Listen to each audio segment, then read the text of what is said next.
Desculpe pela voz rouca, eu venho de uma maratona, essa é a sexta vez que eu falo desde quinta-feira. Eu preguei quinta-feira, fiz velório na sexta, preguei num congresso sexta à noite, sábado à noite, hoje de manhã, então é o que sobrou da voz. Mas eu chego lá. Eu pedi para o Ricardo dirigir todo o culto, porque embora rouco, eu pretendo ir até ao final. Queridos, nós temos tido o privilégio de conversar sobre o Evangelho para a vida real, essa nova série. E eu tenho procurado aqui, este é o terceiro sermão da série, falar um pouquinho sobre que o Evangelho, mostrar que o Evangelho não tem a ver apenas com a nossa conversão, com a nossa salvação. O Evangelho é o poder de Deus para toda a nossa vida. Muitas pessoas relegam o Evangelho àquele momento da conversão, quando recebem a Jesus como Salvador, mas temos que lembrar que esse Evangelho que ouvimos e nos salvou é o poder de Deus para toda a nossa vida. Por isso, o subtítulo dessa série é uma pergunta: que diferença o Evangelho faz em nossas vidas? A questão é, depois que eu aceitei Jesus como Salvador, depois que eu já passei pela porta da vida eterna, já entrei no caminho do reino de Deus, que diferença agora o Evangelho faz na minha vida, no dia a dia? O pastor Jerry Bridges diz que o Evangelho é a força vital da nossa caminhada diária com Deus. Você começou a sua vida cristã com o Evangelho e deve continuar com ela. No primeiro sermão, eu falei baseado em Colossenses 1, 9 a 12, da oração de Paulo pela igreja, em que ele ora pela igreja dos Colossenses para que eles transbordassem no pleno conhecimento de Deus e, transbordando no pleno conhecimento de Deus, vivessem de maneira digna do Senhor para o seu ou inteiro agrado de Deus. Ou seja, é uma oração para que eles conheçam a Deus e, ao conhecerem melhor a Deus, um conhecimento prático, eles aprendam a viver de maneira digna do Evangelho do Senhor Jesus e vivam para o inteiro agrado de Deus. É desafiador pensar que a oração de Paulo é que nós cristãos vivamos agradando a Deus em tudo. Isso ocorre quando nós temos uma clareza, uma percepção dos valores, das prioridades, dos objetivos espirituais e aplicamos na situação do dia a dia. Por isso, meu desafio para você na primeira semana, ao falar do Evangelho, foi o seguinte: a pergunta que ficou para nós e o desafio: como o Evangelho se aplica a esta situação? Se nós queremos aplicar o Evangelho na nossa vida, em todas as situações, cada vez que eu me ver diante de uma nova situação, eu tenho que perguntar: como o Evangelho, como a palavra de Deus se aplica a essa situação? Como Jesus responderia? Como Jesus reagiria? Como Jesus agiria? O que ele me mandaria fazer? Então, o desafio para nós é o Evangelho se aplicando a cada situação. Eu citei para vocês aqui duas frases do Tim Keller. Tim Keller diz que, expresso de forma positiva, o Evangelho transforma o nosso coração, a nossa mente e muda nossa maneira de abordar tudo na vida. Por isso que é aquela pergunta: como o Evangelho se aplica a essa situação? Na minha vida familiar, e por isso que tem a imagem da cruz e tomando conta de toda a nossa vida. Quando eu penso na vida eclesiástica, mas na vida financeira, na vida familiar, nos meus sonhos, tudo tem que fluir do Evangelho. Tudo tem que se perguntar à luz do Evangelho como eu agiria. E o Tim Keller também diz que a compreensão verdadeira do Evangelho de Cristo resultará em transformação e plenitude cada vez maiores em todas as dimensões da vida que foram atingidas pela queda. A queda afetou a maneira de nós vivermos, de nós agirmos. E o cristianismo redime toda a nossa vida, inclusive nessa área. Não de maneira perfeita, porque vivemos no mundo, mas impactando, mudando, que a gente não viva como alguém caído, mas como alguém redimido. O Evangelho redime não apenas a nossa vida das trevas, mas redime o nosso viver diário. Isso é por meio do poder do Evangelho. Como o Evangelho se aplica a esta situação? Você vai perguntar em cada situação. Na segunda semana, usando a imagem do bolo de cereja, você se lembra? Aquele bolo que o Eugênio disse que é de abacaxi e era bolo de cereja? Nós perguntamos e falamos aqui um pouquinho, baseado em Romanos 6, que nós fomos libertos do pecado, fomos transformados em servos de Deus, e o fruto da nossa vida agora, diz Romanos 6:22, é a santificação e por fim a vida eterna.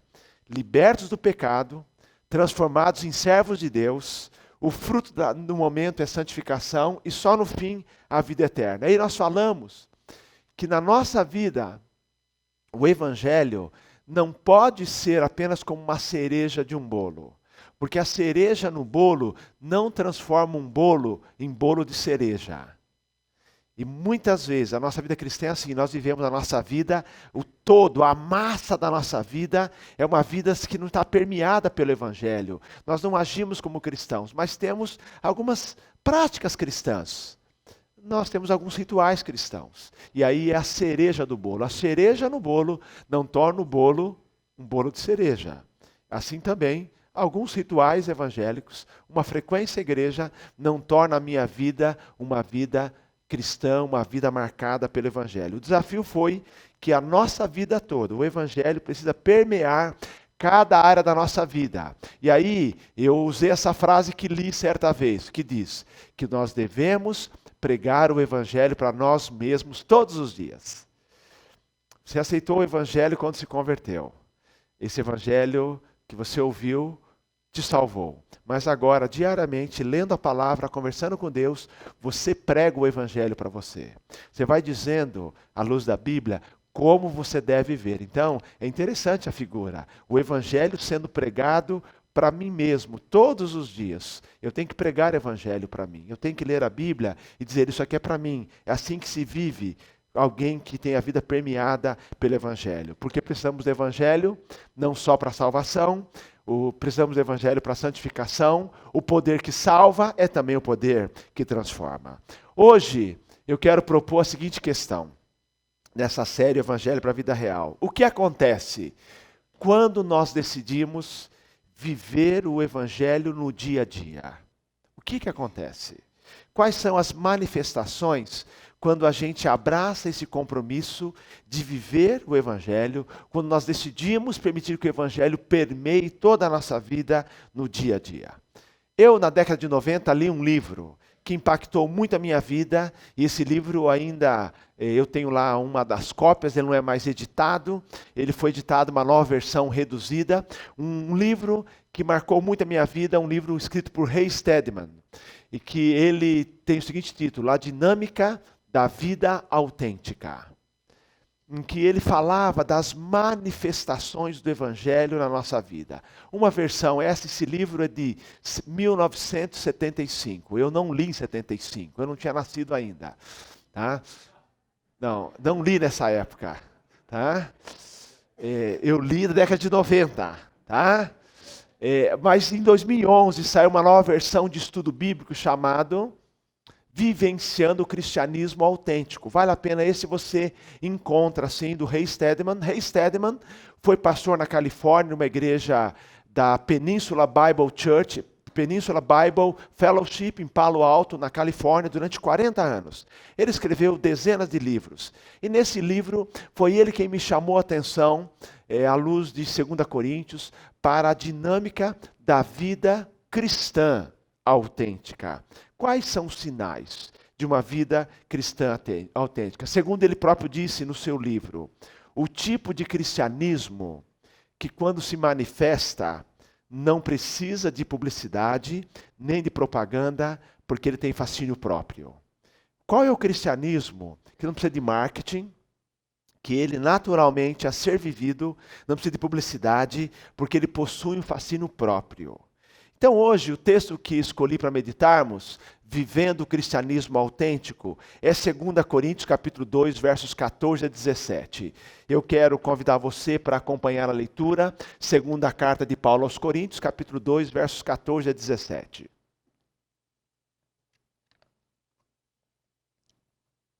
É um texto extraordinário, poucos versículos, apenas 4 versículos, e nós vamos ver as manifestações de uma vida autêntica, de um cristianismo autêntico. 2 Coríntios 2, 14 a 17, eu leio na Nova Versão Transformadora. Mas graças a Deus, diz Paulo, que em Cristo Jesus sempre nos conduz triunfantemente. Outra tradução diz, sempre nos conduz em triunfo. Agora, por nosso intermédio, ele espalha o conhecimento de Cristo por toda parte, como um doce perfume. Somos o aroma de Cristo que se eleva até Deus, mas esse aroma é percebido de forma diferente por aqueles que estão sendo salvos e por aqueles que estão perecendo. Para os que estão perecendo, somos cheiro terrível de morte e condenação, mas para os que estão sendo salvos, somos perfume que dá vida, e quem está à altura de uma tarefa como essa? Não somos como muitos que fazem da palavra de Deus um artigo de comércio. Pregamos a palavra de Deus com sinceridade e com a autoridade de Cristo, sabendo que Deus nos observa. Amém? Queridos, o fato é o seguinte, a vida cristã, a vida do cristão, é uma vida que está sendo observada. Gostemos ou não, é assim que as coisas funcionam. As pessoas estão de olho em nós, as pessoas estão atentas para o nosso modo de vida, nós somos alvo de atenção. A maneira que nós vivemos impacta positivamente ou impacta negativamente. É assim que funciona. Porque nós dizemos que somos cristãos, e as pessoas olham para nós e querem ver manifestações do cristianismo em nossa vida. Nós somos testados o tempo todo. Eu quero falar sobre 3 manifestações do cristianismo autêntico ou do verdadeiro cristianismo. O texto nos fala que a primeira marca desse cristianismo é confiança inabalável. Uma marca inconfundível do cristianismo é confiança inabalável. Ele diz aqui no texto, mas graças a Deus que em Cristo sempre nos conduz triunfantemente, ou sempre nos conduz em triunfo. Confiança inabalável. O cristão, ele afirma que Deus sempre o conduz em triunfo, em vitória, mesmo no meio das tribulações e dificuldades. E isso só pode ser possível com uma confiança inabalável, que é mais do que otimismo, é confiança inabalável. Nós vemos isso em todo o Novo Testamento. Nós vemos, por exemplo, no livro de Atos, que há marcas de triunfo o tempo todo, eles no meio de perseguições, e eles estão assim sendo perseguidos, os apóstolos, os discípulos de Jesus, no meio de pressões, de riscos, de perigos, de dificuldades, de perseguições, mas há neles uma alegria que é consequência, é resultado de uma confiança inabalável que Deus está no controle. Uma das marcas do cristianismo autêntico, uma das marcas desse cristianismo que é verdadeiro, desse cristianismo que pode ser colocado à prova e vai ser comprovado como sendo verdadeiro, esse cristianismo que de fato ele tem essência, não só aparência. Esse é o cristianismo marcado por notas de ação de graças, de gratidão a Deus, porque temos uma confiança inabalável nele. Exemplos inúmeros.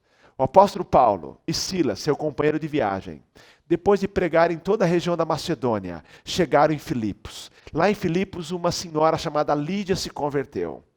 E depois, Paulo e Silas se envolveram também com a expulsão de um demônio de uma menina, que ela era adivinha, dava lucros aos seus donos, proprietários ali, donos, seus chefes, porque ela era uma escrava.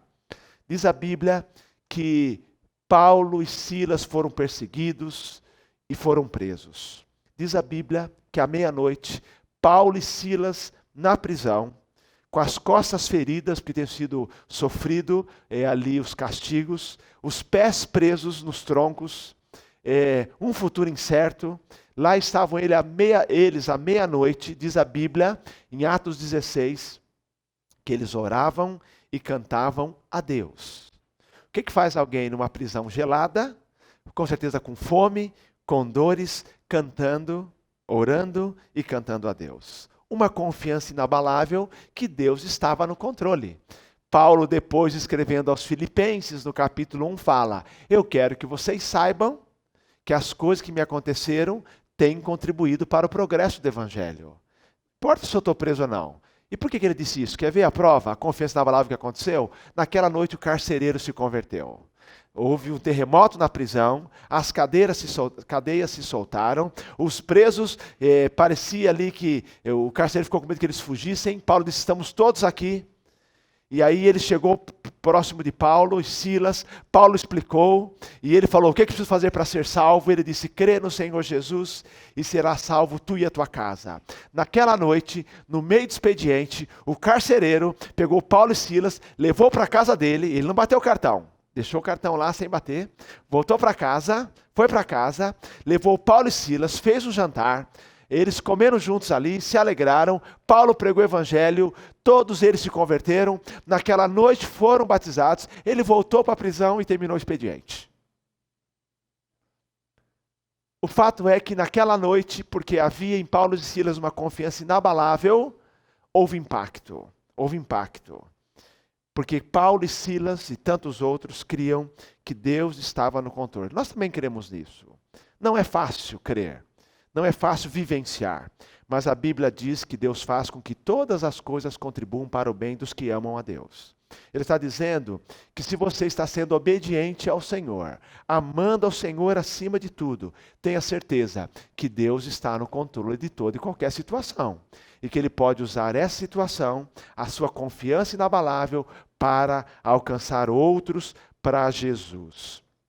Então, não é uma desculpa para a indiferença, para uma aceitação resignada, muito pelo contrário, é uma postura de alegria como Paulo e Silas. Eles oravam e cantavam ao Senhor, porque eles sabiam que nada sai do controle do nosso Pai. Uma das marcas de um cristianismo autêntico, um cristianismo que não precisa fazer propaganda, que ele é a própria propaganda, é quando as pessoas olham para nós e sabem que em nós existe uma confiança inabalável.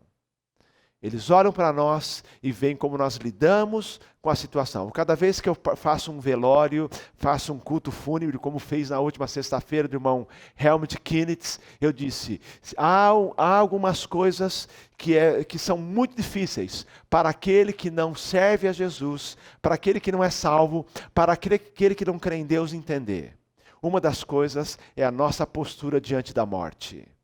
Porque a Bíblia diz em Apocalipse, capítulo 14, verso 13, bem-aventurados ou felizes aqueles que agora morrem no Senhor.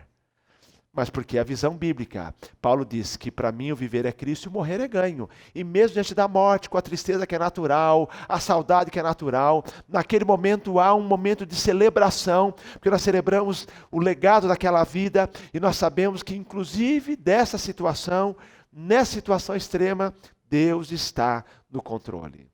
Primeira marca de um cristianismo autêntico, um cristianismo verdadeiro, um cristianismo que tem essência e não apenas aparência, é uma confiança inabalável. Em segundo lugar, Paulo diz que a segunda marca é uma integridade inegociável. Ele fala, no verso 17, não somos como os muitos que fazem da palavra de Deus um artigo de comércio.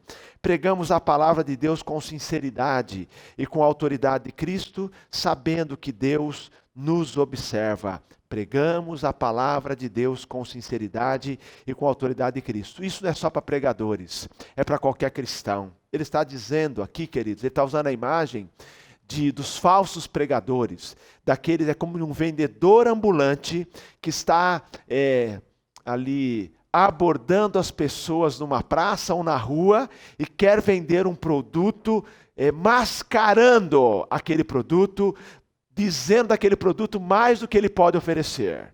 É um polishop evangélico.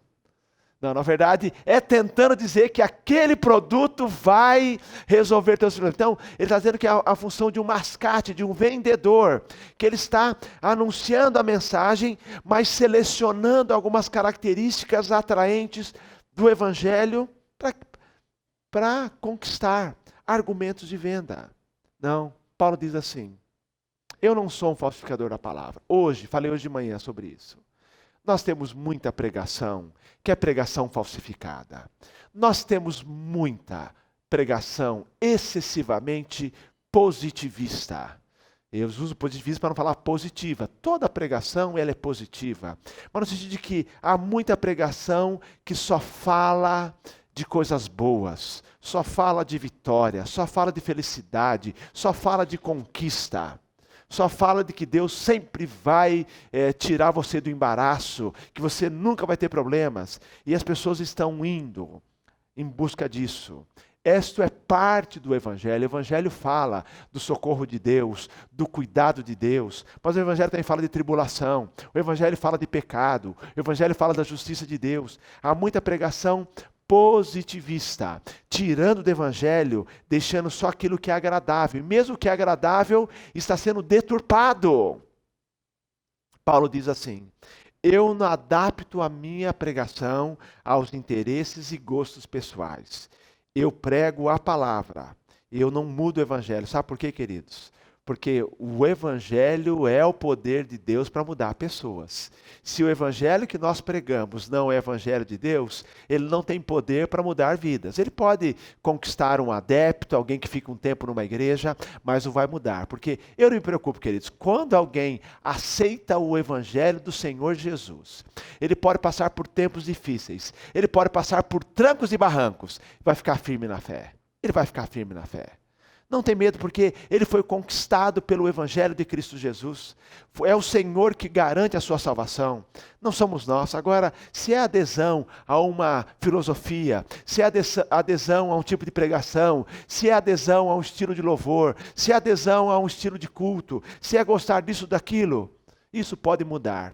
Mas se você realmente aceitou o Evangelho do Senhor Jesus, esse Evangelho é transformador e lhe mantém firme na fé. E Paulo diz assim, por isso eu não falsifico o Evangelho. Eu prego o Evangelho em Cristo com sinceridade. Isso é, não prego com segundos interesses. Eu gostaria de ter uma câmera escondida para poder filmar alguns pregadores nos bastidores. O que eles conversam nos bastidores antes de pregarem, fazendo aquela venda de coisas. O que eles combinam antes. O que nós vamos ouvir? Coisas horrorosas. Só interesse. Talvez eles conversem, qual vai ser o truque para conquistar hoje? Qual que é o truque? Porque são truques. Tá? Mas Paulo fala assim, eu prego em Cristo e com sinceridade, não tem segundo interesse. Segundo lugar, eu prego da parte de Deus e na sua presença. Transparente.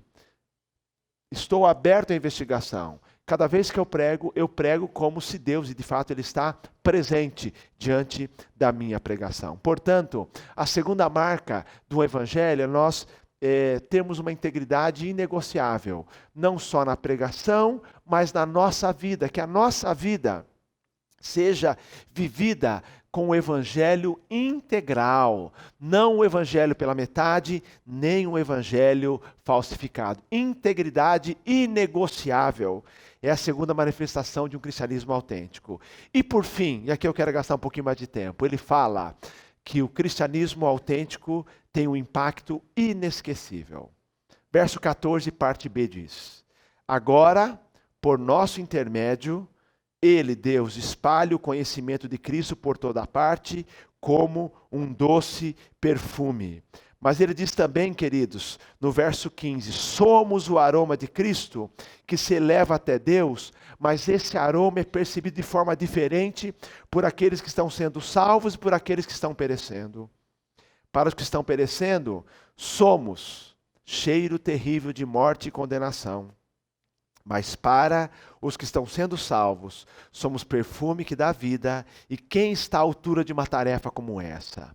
Queridos, o apóstolo Paulo então nos diz aqui que a terceira marca de um cristianismo autêntico é o impacto inesquecível. Há um aroma, somos o bom perfume de Cristo.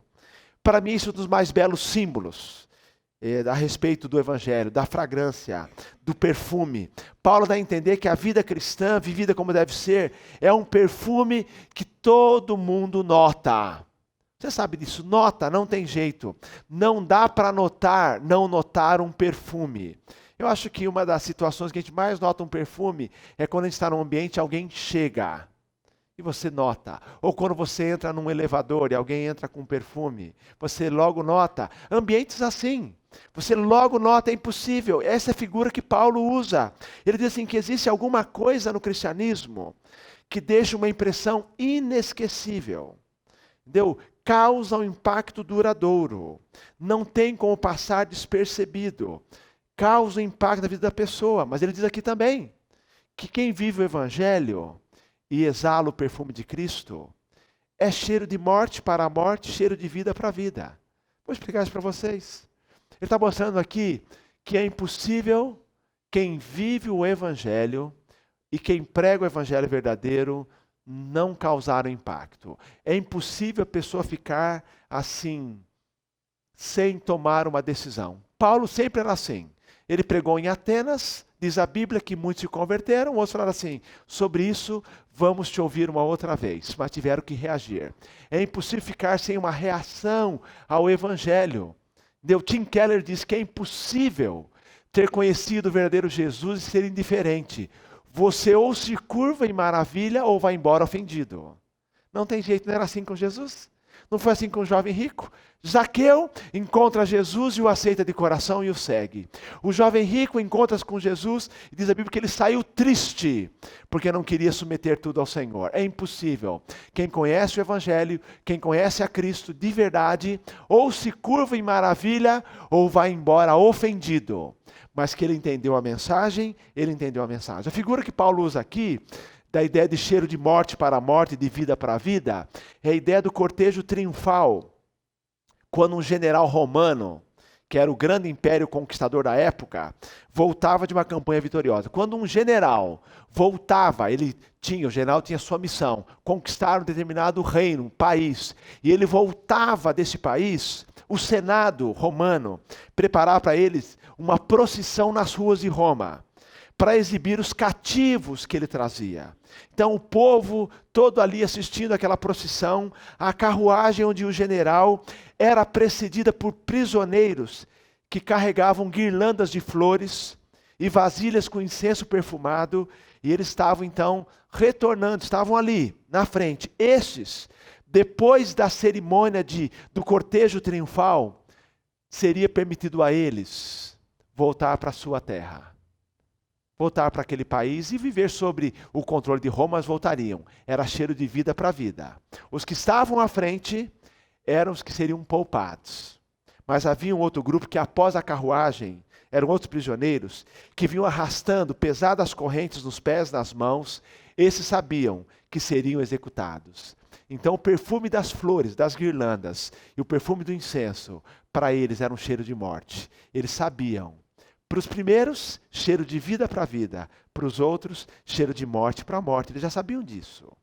Para aqueles que, tendo contato com o verdadeiro cristianismo, aceitam, o evangelho é cheiro de vida. Para aqueles que se recusam, é cheiro de morte. Porque ele volta para casa perturbado pelo evangelho. Porque ele sabe da mensagem do evangelho. Ele não consegue ficar dizendo assim, não ouvi a verdade. Quando alguém vê um cristão, ele pode até perseguir o cristão, lutar contra o cristão, mas ele não tem como ficar impassível diante do cristão. Ele é tocado por aquela mensagem. Só uma coisa não acontece. As pessoas não conseguem ficar indiferentes diante do cristianismo autêntico. Agora, tem a nossa parte.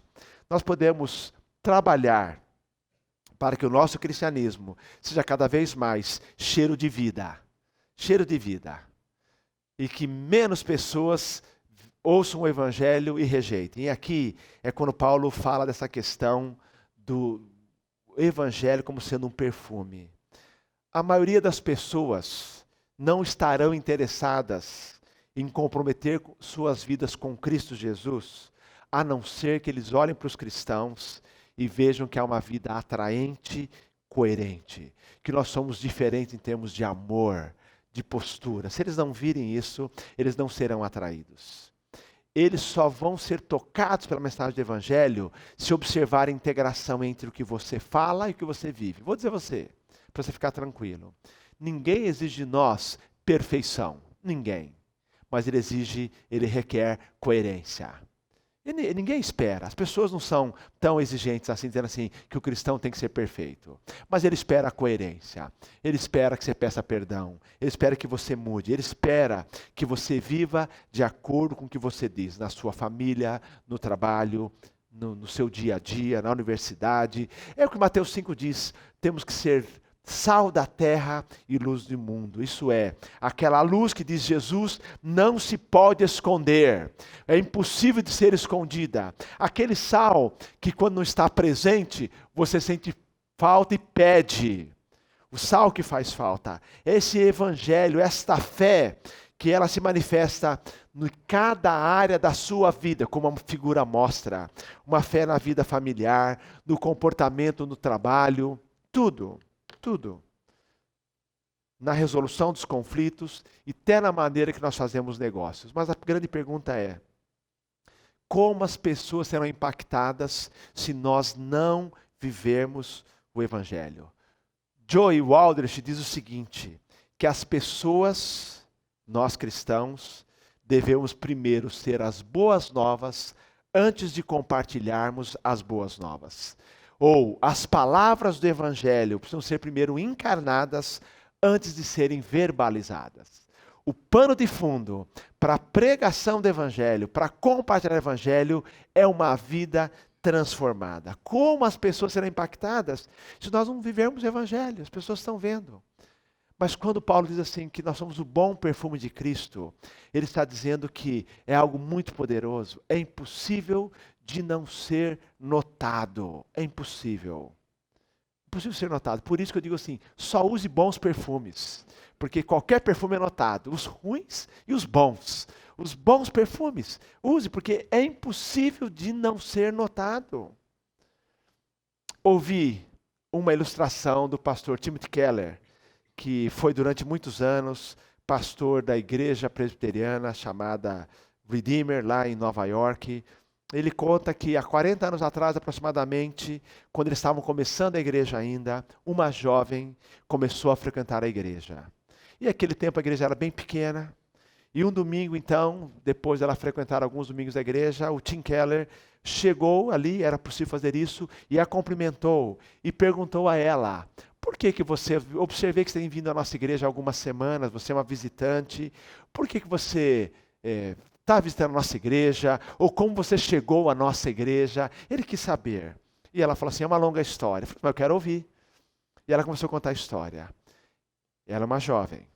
Eu trabalho para um importante canal de TV aqui em Nova York. E eu, no início da minha carreira, cometi um erro que podia custar o meu emprego. Mas meu chefe me defendeu diante do seu superior, dizendo para o seu chefe, a culpa foi minha. Ou seja, estão entendendo? Essa jovem errou, o chefe dela assumiu aquilo, procurou o superior e disse assim, olha, não mande ela embora, a culpa é minha, fui eu quem não a treinei, ela é uma jovem jornalista, brilhante, tem futuro, e ele a defendeu. O fato é que ele sofreu as consequências do erro daquela funcionária. E aí, esse meu chefe me defendeu, e eu soube disso. E quando eu soube que eu não tinha perdido o emprego, porque o meu chefe tinha me defendido, alguém me contou, eu resolvi procurá-lo. E eu procurei e perguntei a ele, por que você fez isso? Por que você foi lá e me defendeu?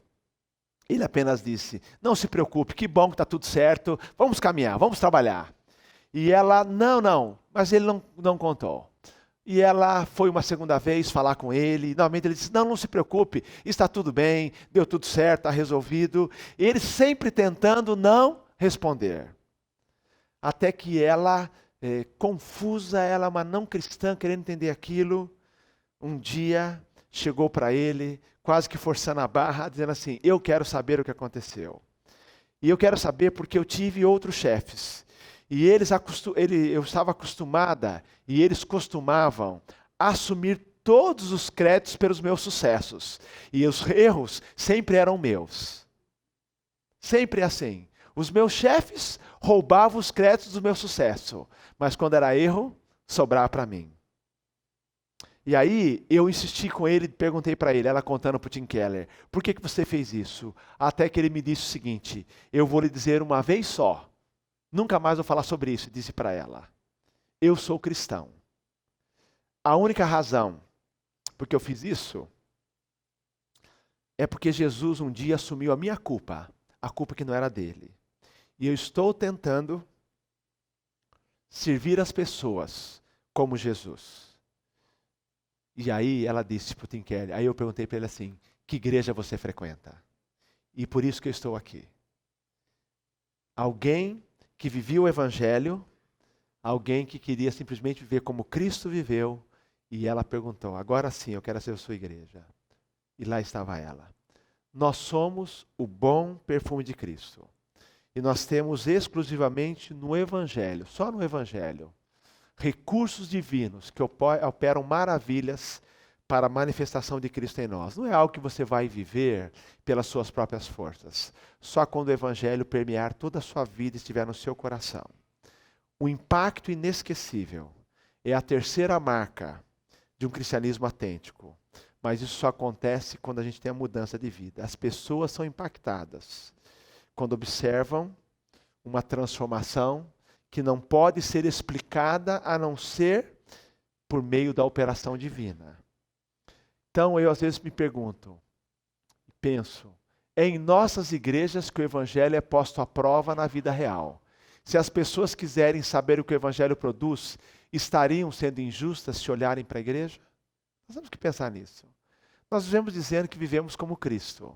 Será que as pessoas estão sendo injustas se olharem para mim e para você e esperarem que nós vivamos como Cristo? Elas estão esperando apenas aquilo que nós fazemos propaganda, que nós seguimos a Cristo. É em nossas igrejas que o Evangelho é vivido. É a nossa vida. Portanto, as três manifestações de um cristianismo autêntico são confiança, integridade e impacto. Três características. O pastor Exaltino, alguns anos atrás, escreveu um texto, e eu termino com uma frase dele. Ele comentando a vida cristã autêntica fala, este é um cristianismo que não precisa de marketing. Ele é o seu próprio marketing. É o cristianismo que mostra por palavras e atos que Jesus Cristo salva e nos dá um novo estilo de vida proposto por Deus. Amém? Eu queria orar com você e por você agora. Quero convidar a equipe. Você pode ficar em pé? Nós vamos orar ao Senhor. Desafio de vivermos o Evangelho autêntico. E a pergunta de hoje, para você guardar durante a semana. Como as pessoas serão impactadas pelo Evangelho se eu não viver o Evangelho? Nós somos pessoas aqui que estamos modestamente tentando simplesmente viver como Jesus. Vamos orar. Deus de amor, eu quero te louvar, porque por meio de nós, o bom perfume de Cristo é exalado. O Senhor quer usar a nossa vida imperfeita, mas coerente, para demonstrar o teu amor e a nova vida que temos em Cristo Jesus.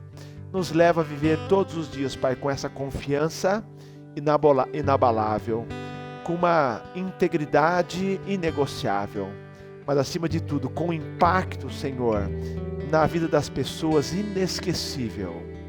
Que vivamos o Evangelho de Cristo, que sejamos sal e que sejamos luz. É a minha oração, em nome do teu amado Filho Jesus, para a tua glória. Amém, Senhor. Amém.